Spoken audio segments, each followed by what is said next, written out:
रंबा मालिकेच्या आजच्या भागामध्ये आपण पाहणार आहोत की आता अक्षय जो आहे तो रमाला कॅटवॉक करून दाखवत असतो, पण रमाला हा कॅटवॉक काही एवढा आवडत नाही. इतका स्पेशल हा कॅटवॉक नाही आहे असं देखील ती आता म्हणत असते. त्यावर अक्षय म्हणतो की मला जितकं जमतंय तेवढं मी तुला करून दाखवलं, याहून जास्त मला असं विशिष्ट असं काही जमत नाही आहे असं देखील आता म्हटलं जातं. जेव्हा तो कॅटवॉक वगैरे करून दमतो तेव्हा तो एका जागेवर बसतो आणि तेव्हाच ना आता तो ठरवत असतो की काय करावं, पुढे तुमचं काय म्हणणं आहे मला ते तरी सांगा ना. मग आता पुढचं म्हणणं विचारलं जातं तेव्हा मात्र आता ती आता पेपर वाचायला देते आणि सांगू लागते की हा पेपर वाचून मला दाखवा, मग मी तुमच्यावर विश्वास ठेवेन. मग आता पेपर वाचून दाखवायला सांगितला जातो. जेव्हा आता पेपर वाचून दाखवायला सांगितला जातो ना तेव्हा ते मराठीमध्ये असतं आणि मराठीमधलं जे काही बोलणं असतं ते धड ऐकूही जात नाही. आणि जेव्हा मराठीतलं बोलणं अक्षयचं नीट नसल्यामुळे आता अक्षयवर खूपच जास्त आता रमा चिडत असते. रमा म्हणत असते की हे असं कोणतं बोलणं झालं, मला ना खरंच ना काहीच कळत नाही आहे, नीट वाचताही येत नाही या मुलाला. तर मग आता काय करायचं, लग्नाला नकार द्यायचा का? खरंच ना मी अजून स्पष्टच होऊ शकत नाही आहे की काय करावं ते. मला असं वाटतं की लग्नाला नकारच देऊन टाकावा का काय. बट नाही, एवढं सगळं तर व्यवस्थित वाचतोय ग तो. थांब आपण ना जरा विचार करूया, लगेच असा निर्णय देऊ नकोस, थोडा वेळ वाट बघ, आपण ना काहीतरी निर्णय घेऊयाच ना.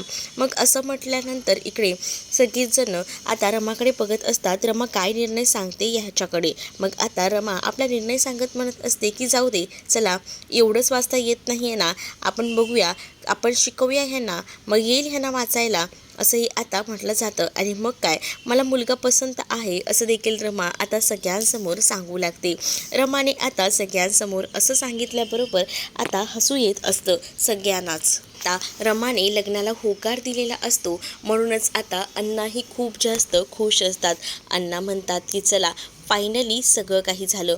आता जेवणाचं वगैरे पण विचारलं जातं. त्यावर आता जेवण ना मला सगळं जमतं, मी सगळं काही करायला तयार आहे, फक्त तुम्ही सांगा.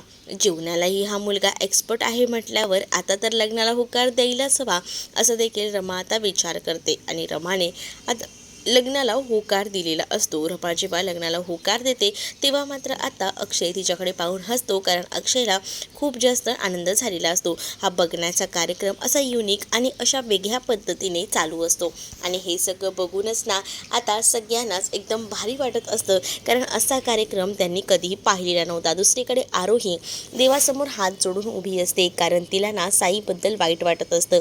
साईने रमाबरोबर लग्न नाही केलेलं असतं, पण या सगळ्यामध्ये ना ती विचार करत असते की खरंच करायला हवं, काहीच कळायला मार्ग नाही आहे. आणि हात जोडून देवासमोर ती उभी असते.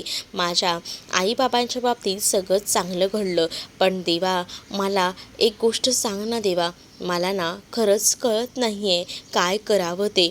म्हणजे आई काकांचं कसं होईल, त्यांचं लग्न योग्य ठिकाणी होईल ना, काय करावं, मुलगी तर चांगली भेटेल ना. मी तर माझ्या आईबाबांचं सगळं चांगलं बघितलं, पण साई काकांसाठी सुद्धा एक चांगली एखादी मुलगी असेल तर देवा बघ आणि त्यांचं सगळं चांगलं कर असं देखील आरोही देवासमोर हात जोडून बोलत असते.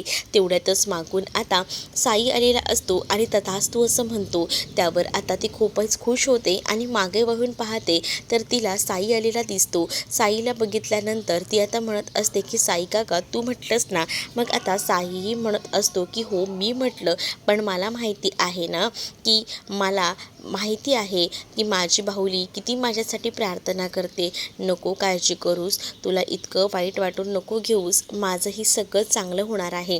आणि तुला माहिती आहे का, माझ्या आयुष्यात ना तुझ्या आईसारखीच ना एखादी मुलगी येणार आहे, त्यामुळेच ना तू काळजी करूच नको, सगळ्या काही गोष्टी व्यवस्थित सोयीस्कर होतील असंही आता सांगितलं जातं. एवढं सगळं जेव्हा आता सांगितलं जातं तेव्हा कुठे जाऊन आरोहीला बरं वाटतं. आरोही म्हणत असते की खरंच ना सगळं होईल ना व्यवस्थित. हो गं बाळा, सगळं होईल व्यवस्थित, नको इतका विचार करू, मी आहे ना, मी करेन सगळं काही मॅनेज. आणि तुझ्या आईसारखीच मला एखादी मुलगी माझ्या आयुष्यातही येईल आणि माझं आयुष्यसुद्धा छान होईल. मग आता चला आपण देवाकडे प्रार्थना करूया, असं आरोही म्हणते आणि पुन्हा एकदा हात जोडते आणि त्या साईलासुद्धा हात जोडायला सांगते. दुसरीकडे आता पाहायला मिळत असतं की पार्वती आजी रूममध्ये एकट्याच असतात आणि त्या आता विचार करत असतात. कळत नसतं की काय करावं. तेवढ्यातच रमा तिथे येते. रमा पार्वती आजींना म्हणते की काय झालंय. पार्वती आजी आता मनातली गोष्ट बोलून दाखवतात आणि म्हणतात की बघ ना, आता तुमचं लग्न होईल आणि त्यानंतर तुम्ही तुमच्या संसाराला लागाल. सगळ्या काही गोष्टी आता व्यवस्थित चाललेल्या आहेतच गं, पण मला ना खरंच ना असं एकटं पडल्यासारखं होतंय. म्हणजे बघा, तुम्ही तुमच्या संसाराला लागाल, माझ्यासोबत असं कोण आहे. शशिकांतही उद्या जाऊन लंडनला निघून जाईन. राहिला प्रश्न सीमाचा, सीमावर अशी ट्रीटमेंट चालू आहे, मग सीमाही माझ्यासोबत नसेल. रमाकांतला तर मी खूप घालून पाडून बोलले म्हणून तो स्वतःच घर सोडून गेला. बाकी राहिली ही मुलं, या मुलांबरोबर काय गं, मला खरंच कळत नाही. असं एकटं पडल्यासारखं झालंय. माझ्या आयुष्यात एवढं सुख होतं, ते सगळं काही माझ्या हातून गेलं आणि हे सगळं काही ना त्या इरावतीमुळे झालं. कुठून दुर्बुद्धी सुचली आणि त्या इरावतीला बोलवून घेतलं ना, असंच मला आता वाटायला लागलं. सगळं आयुष्य माझं वेठीस धरलं तिने. मी एवढ्या सगळ्या गोष्टी केल्या, सगळं उभं केलं होतं वैभव, पण ते सगळं माझ्या हातातून गेलं या मूर्ख मुलीमुळे. पण आता रमा समजावत असते, रमा सांगत असते की तुम्ही इतकं वाईट वाटून घेऊ नका, कारण तुम्ही जर इतका स्वतःला त्रास करून घेतलात तर कसं होईल. नको इतका त्रास करून घेऊ नका, सगळ्या काही गोष्टी नीट होतील.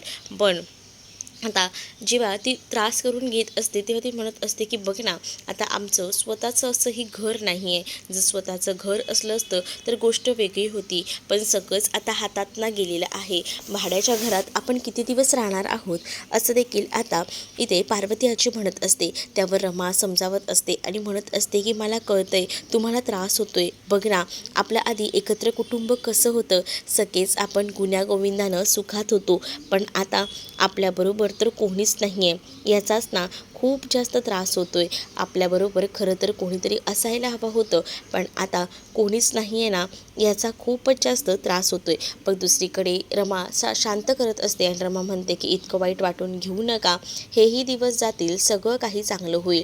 तुम्ही स्वतःला इतका त्रास करून घेऊ नका, असं देखील रमा आता पार्वती आजीला सांगत असते. पार्वती आजीलाही असंच वाटत असतं की या लग्नाच्या निमित्ताने का होईना सगळेच कुटुंबातील मेंबर्स एकत्र यायला हवेत आणि एकत्र आल्यानंतर पुन्हा एकदा घर बहरलं पाहिजे. पण हे सगळं काही आता रमाकडेही शक्य नसतं ना, त्यामुळे रमा आता शांतच असते. तर दुसरीकडे मात्र आता पार्वती आजीला जे वाटत असतं ते पार्वती आजींनी आता बोलून दाखवलेलं असतं. पण त्याच वेळेला आता रमा ही पार्वती आजीला सावरत असते आणि एवढ्या गोष्टींचा विचार करू नका, कारण सगळे दिवस सारखे नसतात पार्वती आजी. सगळ्या काही गोष्टी नीट होतील आणि स्वतःला एवढा त्रास करून घेऊ नका, असं बोलून ती पार्वतीचं जरासं टेन्शन कमी करते. आता एवढं सगळं बोलून तर तिचं झालेलंच असतं आणि ती आता स्वतःच्या रूममध्ये जायला निघालेली असते आणि त्याच वेळेला ती ठरवत असते की एकदा अक्षयशी बोलायला हवं त्यांच्या रूममध्ये जाऊन पर्सनली, कारण आई आजींना होणारा त्रास हा काही कमी नाही आहे, कारण त्यांनाही त्यांच्या फॅमिलीची आठवण येते. एकदा मी ह्यांच्याशी बोलून घेते. आणि तेवढ्यातच ना इथे अक्षयलाच कोणीतरी घेऊन जात आहे हे दिसत असतं. एकदम चादरीमध्ये गुंडाळून वगैरे अक्षयला घेऊन गेलं जातं. रमा त्यावेळेला जाते तर रमाला ढकललं जातं. रमाला ढकललं गेल्यामुळेच ना आता रमाला समजत नसतं की काय करावं. मग आता रमा त्या माणसांना म्हणत असते की तुमची हिंमत कशी झाली, थांबा थांबा. पण आता ती माणसं जी आहेत ती मात्र अक्षयला गाडीत बसवतातच. मग आता रमा त्या गाडीच्या आडवी येते आणि म्हणत असते की मी गाडी तुम्हाला पुढे घेऊन जाऊ देणार नाही आहे, काही झालं तरीसुद्धा, असं बोलून ती आता गाडी थांबवत असते.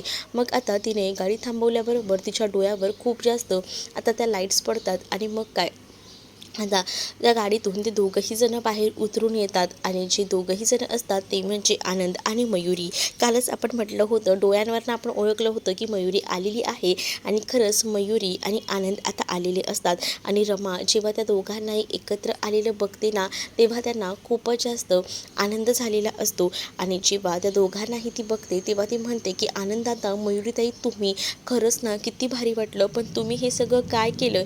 खरं तर ना हे सगळं आमचं प्लॅनिंग होतं आणि आमच्या प्लॅनिंगमध्ये ना अक्षयने सुद्धा आम्हाला साथ दिली आहे असं देखील सांगितलं जातं. काय हे सुद्धा तुमच्याबरोबर आहेत, कसे हसतील ना, खरंच ना काय बोलावं ह्यांना, असं बोलून आता ती जरा थोडीशी चिडलेली असते. आणि त्याच वेळेला लगेच गाडीत बघायला चाललेली असते की नेमकं कोण आहे ते. पण रमाला आनंद आणि मयुरी जाऊ देत नाहीत आणि आनंद आणि मयुरी रमाला म्हणत असतात की तू कुठेही जायचं नाही, तू इथेच थांबायचं, कारण तुम्हा दोघांना आता असंच सहन करावं लागणार आहे असंही म्हटलं जातं. काय यार तुम्ही लोक आलात तर आलात आणि मला आता लांब करताय का?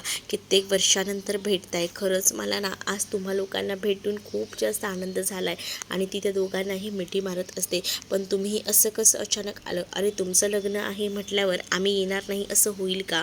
आम्हाला सुद्धा अक्षयने सांगितलं होतं, मग अभिषेकने प्लॅनिंग केलं की असं सगळं काही करायचं, मग आम्ही दोघं तेच प्लॅनिंग करून इथपर्यंत येऊन पोचलो आहोत असं देखील आनंद सांगत असतो. मग रमा म्हणते की मला ना तुमचं हे प्लॅनिंग आवडलं, पण तुमच्या या प्लॅनिंगमध्ये यांचीही साथ होती म्हणजे कमाल झाली हा, यांनीही सांगितलं नाही मला, पण तुम्ही दिलेलं सरप्राईज आम्हाला खूप जास्त आवडलं. मी तर खूपच खुश आहे आणि घरातलेही सगळेजण खुश असतील असं देखील आता रमा बोलत असते.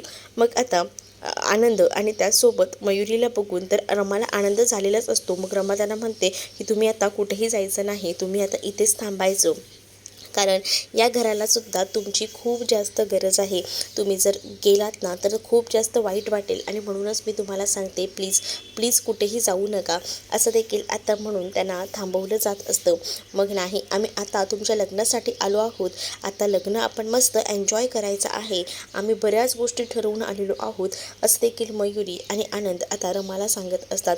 रमा म्हणत असते की बरं ठीक आहे, आपण मस्त एन्जॉयमेंट करूया, पण ह्यांना तर मी ना सोडणारच नाही आहे.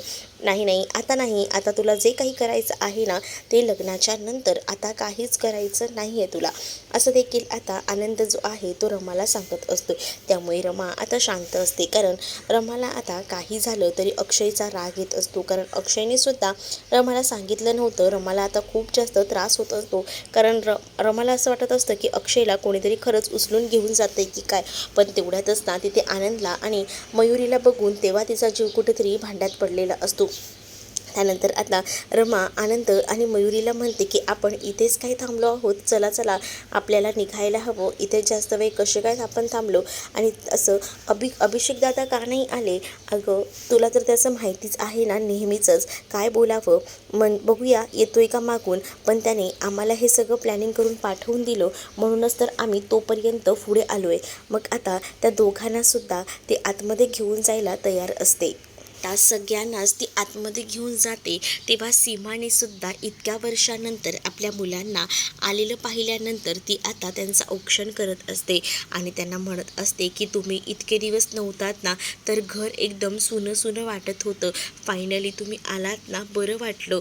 आणि असं बोलून ती आता औक्षण वगैरे करते आणि पहिल्यांदा आनंदला आणि नंतर इथे असणाऱ्या मयुरीला घट्ट मिठी मारते. आणि तुम्ही वर्षांनी, किती वर्षानंतर आलायत, आता तुम्हाला मी कुठेही जाऊ देणार नाही, तुम्ही आता माझ्यासोबत इथेच राहायचं, आता कसं घर जरा भरलेलं वाटतंय असंही आता म्हटलं जात असतं. आणि ती त्यांना जवळ घेत असते. आई नको का एवढं हे करू, काळजी करूस, आम्ही आहोत इथे असं देखील मयुरी आता बोलत असते. शशिकांत ही दुसरीकडे आता सीमाला म्हणत असतात की सीमा इतकी हायपर होऊ नको, इतका आनंद नको दाखवूस, कारण तुलाही माहिती आहे की या सगळ्यामुळे तुझ्या बॉडीवर त्याचा परिणाम होतो. आता कुठे तू बरी व्हायला चालली आहेस आणि एवढं एवढं नको स्वतःला त्रास करून घेऊस. नाही हो, मला खूप जास्त आनंद झाला आहे, आज माझी मुलं कित्येक वर्षाने घरी आलीत, मी त्यांना आता त्यांचं स्वागतसुद्धा आनंदाने करू नको का? आता ना उलट ना मी एकदम मस्त ठणठणीत बरी होणार आहे बघा, कारण आता ना मला खूपच रिलॅक्स वाटते. मी विचारही केला नव्हता की एवढं मला बरं वाटेल, तेवढं आता मला एकदम छान वाटते, हेही आता ती म्हणत असते. जेव्हा या सगळ्या गोष्टी सांगितल्या जातात ना, शशिकांत म्हणत असतो की हो हो तू होशील बरी, पण आता चल, आता बस झालं, आराम कर. एवढा आनंद ना एकदम शरीरासाठी चांगला नसतो, एवढी हे नको होऊस, असं देखील शशिकांत आता सीमाला सांगत असतात. कारण सीमाच्या प्रकृतीसाठी तेवढं चांगलं नसतं. जेवढा दुःखाचा धक्का असतो ना, तेवढा आनंदाचाही धक्का एवढा काही घेऊ नये. कारण जर आपल्या बॉडीला त्याचा इम्पॅक्ट पडेल तर त्यामुळे शशिकांत सीमाला जपत असतात आणि सीमाला म्हणत असतात की एवढा आनंद व्यक्त करू नकोस, स्वतःला सावर, असं बोलून ते तिला आता सावरून घ्यायचा प्रयत्न करत असतात. दुसरीकडे सीमाला आता शशिकांत रूममध्ये घेऊन जातात आणि तिला म्हणतात की चल चल रूममध्ये चल, इतकी हायपर होऊ नकोस. आणि त्यानंतर ती मुलांना सांगत असते की बघितलंच काही असं असतं ह्यांचं, पण तुम्ही ना कुठेही जाऊ नका हां, आपल्याला खूप एन्जॉय करायचं आहे, लग्न आहे म्हटल्यावर. मग आता सीमालाही ते म्हणतात की हो हो आई, आराम कर, जा तू.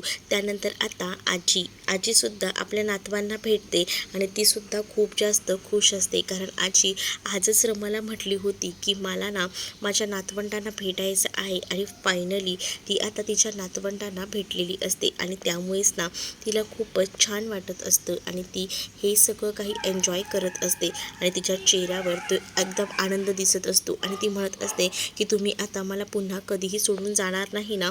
मग नाही नाही आजी, नाही सोडून जाणार. मग तर झालं ना. हो, आता आम्ही लग्नासाठी आलेलो आहोत, मस्त आपण लग्न एन्जॉय करूया. मग आता आजीही खुश असते. आजी खुश झाल्यानंतर आता तिथे सगळी लहान लहान मुले येतात.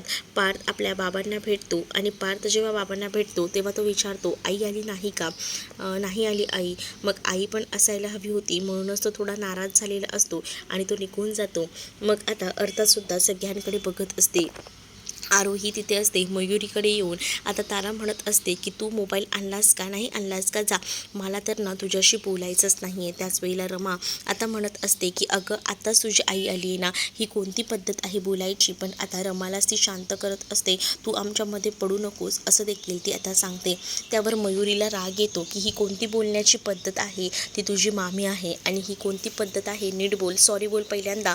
मयुरीने ताराला आता रमाला सॉरी बोलायला लावलेलं असतं आणि त्यामुळे आता ताराकडे पर्याय नसतो. तारा रमाला सॉरी असं बोलते आणि रागारागाने तिकडनं निघून जाते. मग आता नको काळजी करूस, तिला बघते माझ्या पद्धतीने मी हँडल करते, असं देखील आता मयुरी रमाला सांगत असते. दुसरीकडे जान्हवी आलेली नसते, म्हणूनच आता खूप जास्त त्रास पार्थलाही होत असतो, म्हणून पार्थही थोडा नाराज असतो. मग आता समोर अर्थ आणि आरोही उभे असतात. आरोहीला बघितल्यानंतर आता रमाला मयुरी आणि आनंद विचारतात हीच ना आपली आरोही? मग आता हो असं सांगितलं जातं.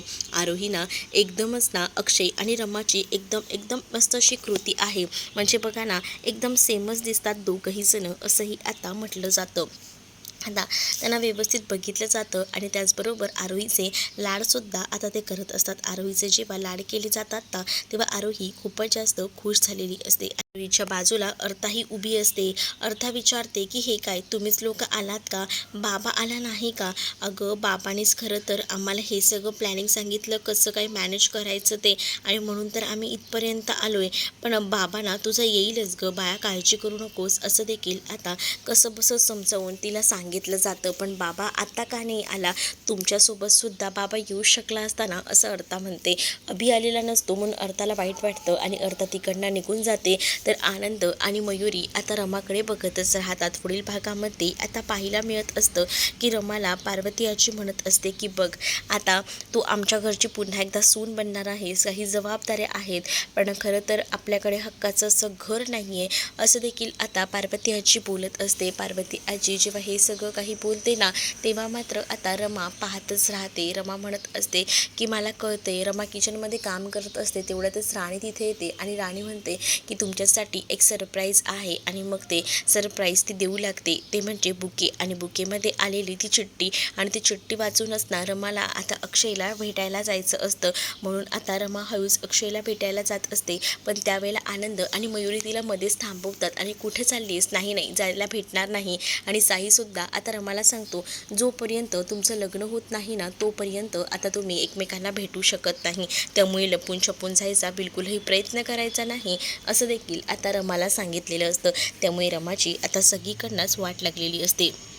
तर तुम्हाला हा भाग कसा वाटला हे नक्कीच मला कमेंटमध्ये सांगा आणि अशाच नवनवीन भागांसाठी आपल्या चॅनललासुद्धा सबस्क्राईब करायला विसरू नका. चला तर मग भेटूया पुढच्या भागामध्ये. तोपर्यंत टाटा बाय.